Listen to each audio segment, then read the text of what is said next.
Voters in the US go to the polls on the 5th of November to elect their next president. The election was initially a rematch of 2020, but it was upended in July when President Joe Biden ended his campaign and endorsed Vice-President Kamala Harris. The big question now is, will America get its first woman president or a second Donald Trump term? As Election Day approaches, we'll be keeping track of the polls and seeing what effect the campaign has on the race for the White House. Who is leading national polls? Harris has been ahead of Trump in the national polling averages since she entered the race at the end of July, as shown in the chart below, with the latest figures rounded to the nearest whole number. The two candidates went head-to-head in a televised debate in Pennsylvania on the 10th of September that just over 67 million people tuned in to watch. A majority of national polls carried out in the week after suggested Harris's performance had helped her make some small gains, with her lead increasing from 2.5 percentage points on the day of the debate to 3.3 points just over a week later. That marginal boost was mostly down to Trump's numbers, though. His average had been rising ahead of the debate, but it fell by half a percentage point in the week afterwards.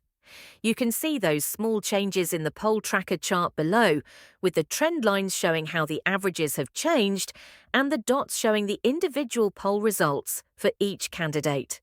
While these national polls are a useful guide as to how popular a candidate is across the country as a whole, they're not necessarily an accurate way to predict the result of the election. That's because the US uses an Electoral College system, in which each state is given a number of votes roughly in line with the size of its population. A total of 538 Electoral College votes are up for grabs, so a candidate needs to hit 270 to win. There are 50 states in the US, but because most of them nearly always vote for the same party, in reality there are just a handful where both candidates stand a chance of winning. These are the places where the election will be won and lost and are known as battleground states. Who is winning in battleground states? Right now, the polls are very tight in the 7 states considered battlegrounds in this election, with just 1 or 2 percentage points separating the candidates. That includes Pennsylvania, which is key as it has the highest number of electoral votes of the 7 states, and therefore winning it makes it easier to reach the 270 votes needed. In a sign of how the race has changed since Harris became the Democratic nominee, on the day Biden quit the race, he was trailing Trump by nearly 5 percentage points on average in these 7 states. One thing to note is that there are fewer state polls than national polls being carried out at the moment, so we have less data to go on, and every poll has a margin of error that means the numbers could be higher or lower.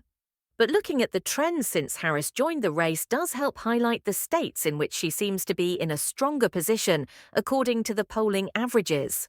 In the chart below, you can see that Harris has been leading in Michigan, Pennsylvania, and Wisconsin since the start of August. All 3 had all been Democratic strongholds before Trump turned them red on his path to winning the presidency in 2016. Biden retook them in 2020, and if Harris can do the same this year, then she will be on course to win the election. How are these averages created?